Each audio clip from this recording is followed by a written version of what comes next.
अस्सलामुअलैकुम वरहमतुल्लाहि वबरकातुह। मेरे प्यारे दोस्तों, आज मैं आपको अपने दादाजी की ख्वाजरी की एक बहुत ही दिलचस्प और प्रेरणादायक कहानी सुनाने जा रहा हूँ।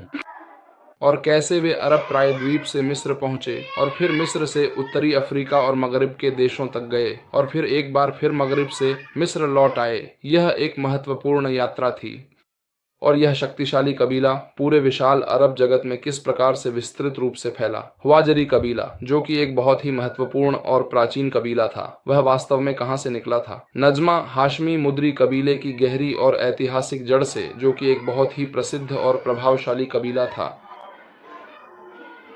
जो वादी अल हवाजिर में मक्का मुकर्रमा के दक्षिण में बसते थे। फिर वे मक्का से मिस्र चले गए और नील नदी के पास एक विशाल और विस्तृत क्षेत्र में बसे, जिसे मर्ज अंतर अल किबली के नाम से जाना जाता है। फिर वे मर्ज अंतर से मगरिब की ओर प्रस्थान कर गए और मगरिब से फिर से मिस्र वापस लौट आए। फिर मिस्र से वे कई विभिन्न देशों में स्थायी रूप से बस गए, मिस्र के कई इलाकों में, और उन देशों में से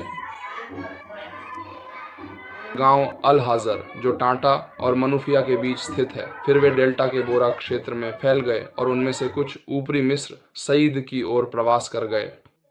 फिर हवाजरी परिवार के कुछ लोग मिस्र के अशरकिया प्रांत के अल हाजर गांव से प्रवास कर गए।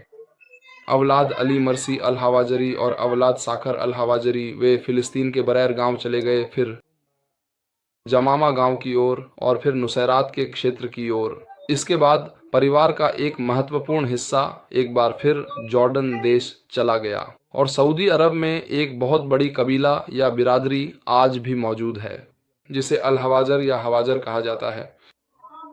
सलाम अलैकुम दोस्तों, सुनने के लिए धन्यवाद। सलाम।